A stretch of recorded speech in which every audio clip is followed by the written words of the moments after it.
It is impossible not to tarry a moment over this brilliant epic. Napoleon had been at the head of the government for barely 2 years, and already the wounds of the Republic were everywhere cicatrized. Finance was reestablished. Public instruction had been reorganized. The civil code had been drafted. The Vendée pacified. Union restored to the church. Immense projects for the improvement and embellishment of Paris and the provinces by the construction of roads and canals were already in execution. Peace had been reestablished with the United States, with Austria, with Prussia, with Russia, Bavaria, and the Porte, and with the Barbary regencies, with Naples, Spain, and Portugal, and all these treaties were crowned by the preliminaries signed with England. In consequence, a solemn fete throughout the whole territory of the Republic was ordained to be celebrated on the 18th Brumaire following, the anniversary of the happy day from which so many benefactions dated. During the first 8 days which followed the signature of the preliminary cause of peace with England, the respective plenipotentiaries were nominated. Joseph Bonaparte, negotiator of the Treaty of Luneville and of the Concordat for France, and Lord Cornwallis of England. The English plenipotentiary arrived in Paris a month later. Some preliminary conferences took place. It could be seen from these pourparlers that the question which would give the most trouble, and which, as a matter of fact, was the pretext of a rupture a year later, was that of Malta. The only point which seemed a matter for discussion was the designation of the third power, which should guarantee the independence of this island. This question was frequently transformed during the progress of the Amiens Congress. The first conferences opened at the beginning of December 1801. Spain and the Batavian Republic intervened in the negotiations. Spain was represented by Chevalier de Sarrat, Spanish ambassador, and the Batavian Republic by Monsieur Schimmelpenninck, plenipotentiary minister, both accredited to Paris. These two ministers were witnesses rather than principals. Chevalier de Sarrat did not come to Amiens nor take any part in the discussions until toward the end of January 1802. The English cabinet, which had wished to force the admission of an English plenipotentiary on the Congress of Luneville, protested against the intervention of the Dutch and Spanish representatives in the Amiens negotiations, alleging the influence exercised by the French cabinet over Holland and Spain. This pretension, which appears to have been put forward only for want what it was worth, was not maintained by Lord Cornwallis. The protocol of the conferences was held alternately at the houses of the French and the English minister, and in the French language. The first pourparlers turned on the question of Malta, and it seemed as if the English ministry regretted having simplified it. The British plenipotentiary appeared to be strongly interested in the future fate of this island. He desired that its protection should be assured by a large foreign garrison. He asked that if the French language were maintained in Malta, English should also be spoken. The French plenipotentiary asked that of the Order of Malta should be converted into a hospitable order instead of being reestablished as a religious and military order, that the fortifications of the island should be leveled, and that it should become a great lazaretto open to all nations trading in the East and on the Mediterranean. The English plenipotentiary refused to consent to the destruction of the fortifications because one clause of the preliminaries stipulated that the island should be restored in its existing state. Since the discussion was not limited to the one point in the preliminary articles, which remained to be settled, that is to say, the designation of the power to which the protection of Malta should be assigned, the scruples which the English cabinet affected, and its respect for the letter of the preliminaries in so far as this island was concerned, were in contradiction with the tricks of every kind which it imagined for the purpose of misrepresenting its spirit. But the English government had secret motives, afterwards unmasked by the rupture of the Peace of Amiens, for refusing to allow dismantling of Malta. This question was turned about in every direction and discussed with a care and a minuteness which ought to have brought about an immediate understanding. But instead of that, difficulties kept cropping up, not only on this particular article, but on some other points in the treaty under consideration. At last, after long and laborious negotiations, in the course of which the shrewdness and the moderation of the French plenipotentiary were more than once put to the test, the treaty was signed. The same hand which had so judiciously directed the conferences of the Peace of Luneville signed the maritime pacification at Amiens. The definitive treaty confirmed the stipulations of which the preliminaries had laid down the basis. There was a derogation in favor of Holland, who obtained the restitution of the Cape of Good Hope. The Maltese question, so obstinately discussed, was evaded rather than resolved. Malta was to be handed over to the order of St. John of Jerusalem. Neither French nor English was to be the insular language. There was to be a Maltese tongue. The British troops were to evacuate the island in the space of 3 months. Half the garrison was to be composed of Maltese. The King of Naples was to be invited to furnish 2,000 men to complete it. Malta was to be placed under the protection and under the warranty of France, England, Austria, Spain, Russia, and Prussia. Its neutrality was to be proclaimed. Monsieur Dupuy, former intendant of the Ile of France, who had governed this colony during 9 years in troubled times and had succeeded in preserving it to France, was secretary to the French legation. His cooperation in the treaty was rewarded with a place as Counselor of State, and afterwards by his admission to the Senate. His wife was one of the ladies of the Queen of Naples, and his eldest daughter was afterwards married by the Emperor to Monsieur Dodonard, one of the Empress's equerries. The son of Minister Portalis was attached to the legation of Amiens, and he had been to that of Luneville. In the interval between the two treaties, he had married a young lady of Holstein, in whose house his father had found refuge during the proscription under which he fell on the 18th Fructidor. Lord Cornwallis, Minister of England at the Congress, was a fine old man of about 68, tall, with a noble face, and with open and kindly manners. He fully justified his reputation for fair dealing at Amiens. His first secretary of legation was a Mr. Merry, who appears to have been attached to him by the office in Downing Street to attenuate the effects of his very military frankness.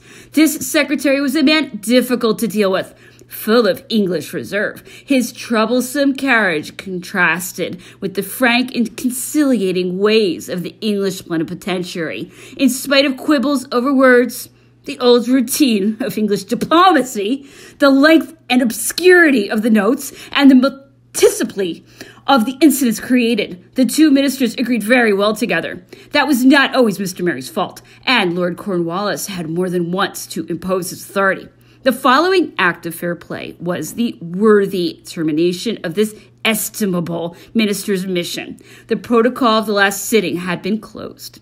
The definitive treaty had been agreed upon, and parole had been exchanged for the signature, a ceremony which was to be solemnly carried out at the town hall on the following day. In the night which preceded the day of signing, a courier from London brought Lord Cornwallis orders to modify, in favor of England, certain provisions of the treaty relating to the balance of sums due for the subsistence and maintenance of the prisoners. Lord Cornwallis had declared to Joseph Bonaparte that nothing might happen should interfere with the signing of the peace, and though at the moment of signing he received from his government orders to claim a balance in favor of England, he considered his honor pledged and declared that he would not go back on what he had promised. At 11 o'clock in the morning of the 15th of March, detachments of infantry and cavalry marched to the houses of the plenipotentiaries and escorted their carriages to the town hall. To the sound of military music and amidst the acclamations of a large crowd, the plenipotentiaries were received by the mayor and his deputies and were congratulated by the prefect and his authorities. At last, when on the order of the French minister it was announced that peace was about to be signed, the doors were thrown open and an orderly crowd streamed in. The plenipotentiaries then signed with due solemnity and embraced each other with such an effusion of cordiality that the rooms of the town hall re-echoed with applause, and more than one onlooker was moved with emotion. In the evening, the town was illuminated, and a theatrical performance was given in aid of the poor. It fell to Monsieur Dupuis to carry the treaty to Paris. A half hour after his arrival, the cannon of the Invalides announced the news. Peace was proclaimed on the squares and places with the customary solemnities. It was during the negotiations of Amiens that, at one of the conferences, the English minister hinted at a proposal to recognize the first consul as King of France. This was no longer what Lord Grenville had said in 1800. The new English minister had understood that the recall of the princes of the ancient dynasty was an easy matter, but that as to restoring them to their thrones, that would have been fraught with as much difficulty to their auxiliaries as to the man who should recall them, and that, by its very nature, such a service would have rendered them suspicious of him. The prejudices as well as the pretensions of those around him, the new interests which had arisen, the revolution that had taken place in men's minds, the new forms of government, the military system, did not all these things conspire against a durable reestablishment of the House of Bourbon on the throne of France? Napoleon, however, paid no attention to this hint. He did not wish to reign by the grace of a foreign nation, and by no means stood in need of such a permission. When 2 years later, the throne was once more raised in France, he was made emperor and not king. This reign could not be a continuation of the reign of the Bourbons. A new era had dawned. The face of Europe was changed. It was not a royal monarchy that Napoleon proposed to restore. It was a constitutional monarchy that he desired to found. General peace, that peace, which the coalition had steadily refused to grant to his desire, could not do otherwise than bring with it a completion of institutions which had only been temporary, that times rendered a dictatorship necessary, and allowed only of temporary measures destined to make way for a system of government adapted to the requirements of the epoch, and which no man better than Napoleon could define and establish. I take real pleasure in mentioning, in this connection, that in a sitting of the Chamber of Deputies on the 3rd of March, 1827, General Sebastiani, speaking on a petition relating to the reestablishment of the jury system in Corsica, gave the imperial government the credit of having suspended, not destroyed, the institution of trial by jury in this department, and added that in general it had only taken temporary measures, which it was one day to abolish. The English and French ministers kept house splendidly. We were invited to the houses of both in turns. Mr. Schimmelpenninck gave tea parties, of which his wife and eldest daughter did the honors. Madame Schimmelpenninck had left a certain reputation for beauty in Paris. She knew how to unite the domestic virtues and the duties of a good mother with her worldly successes. Her daughter was then 16 years old. She had a charming face and attracted all the young men of the legation by her candor and her modesty. All in this family breathed the spirit of patriarchal simplicity. It was sometimes necessary to send couriers to Paris and to London to procure additional information on important points in the negotiations. During the short intervals between their departure and return, we made several excursions in the Somme district. We visited the sea at Saint-Valery and inspected the cloth and carpet factories at Abbeville. Lord Cornwallis used to take horse exercise every day on the Paris road. He was usually accompanied by his natural son, Captain Nightingale, whom he had introduced by this name. His son, Lord Brougham, and his son-in-law, Colonel Singleton, came to stay with him for some time. After dinner, Lord Cornwallis and Captain Nightingale used to retire to his lordship's chamber and spent the rest of the evening in drinking, according to the English custom. Lord Cornwallis returned to London 2 days after the treaty had been signed. Before leaving Amiens, he paid a compliment to the industries of this town, purchasing some pieces of velveteen at different factories there to take back to England as proof of our superiority. He left behind him the reputation of a man worthy of all respect by the probity and elevation of his character. He looked on his participation in the treaty as the last act of a long and honorable career and congratulated himself on having closed his public life with a pacific mission. Nevertheless, sometime later, he accepted the government of India, where he died shortly after his arrival.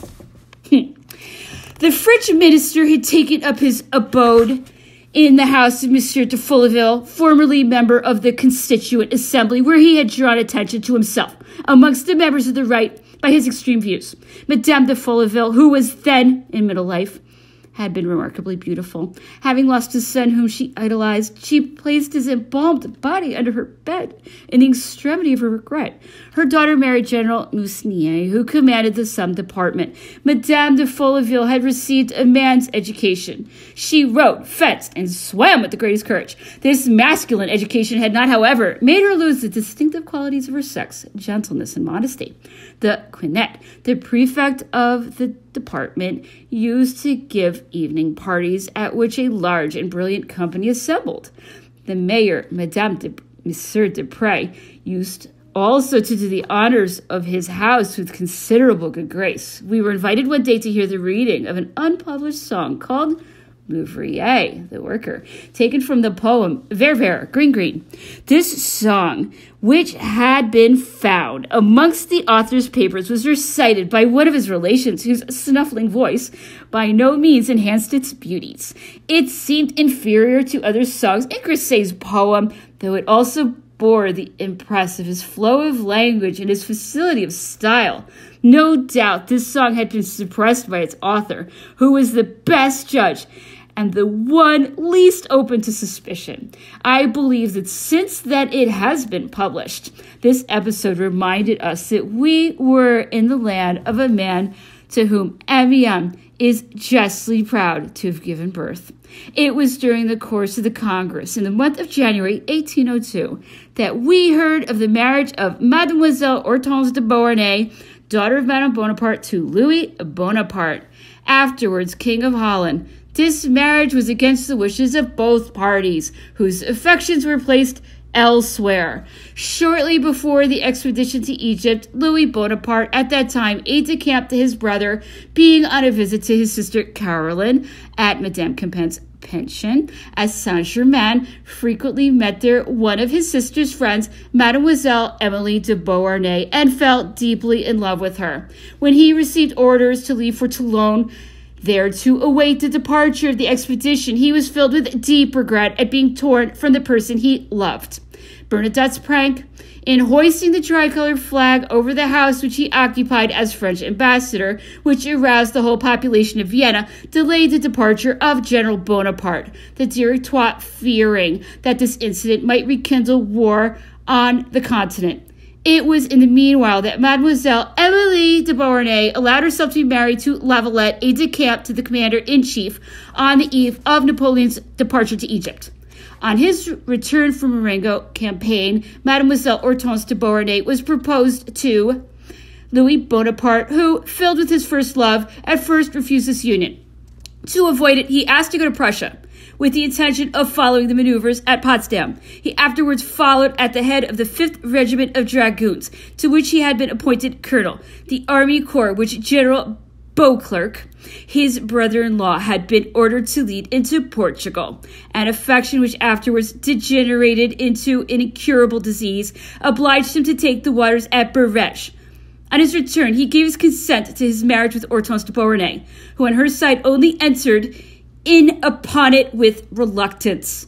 Malevolence found this union the pretext for a black calumny. Madame Louis Bonaparte gave birth to a son 10 months after her marriage. The partiality of the first consul for this child strengthened the lying rumors, which, in spite of their proved absurdity, may have contributed to trouble the union of the two spouses, as much perhaps as their want of sympathy and the divergence of their tastes. Madame Bonaparte had anxiously desired this marriage. She hoped, by increasing the number of bonds which attached her to the Napoleon, to render more difficult a divorce which her sterility constantly prompted her to fear. The churches not yet having been reopened, the nuptial ceremony was celebrated in the drawing room of the house of the Rue de la Victoire, Cardinal Caperat giving the religious benediction to the two spouses. The marriage of the Murat, which had not been consecrated by the church, was blessed at the same time. It is said that the first consul would not take advantage of this opportunity to sanctify his union with Josephine, to whom he had only been civilly married. His subsequent divorce drew attention to an incident which passed unnoticed at the time of its occurrence.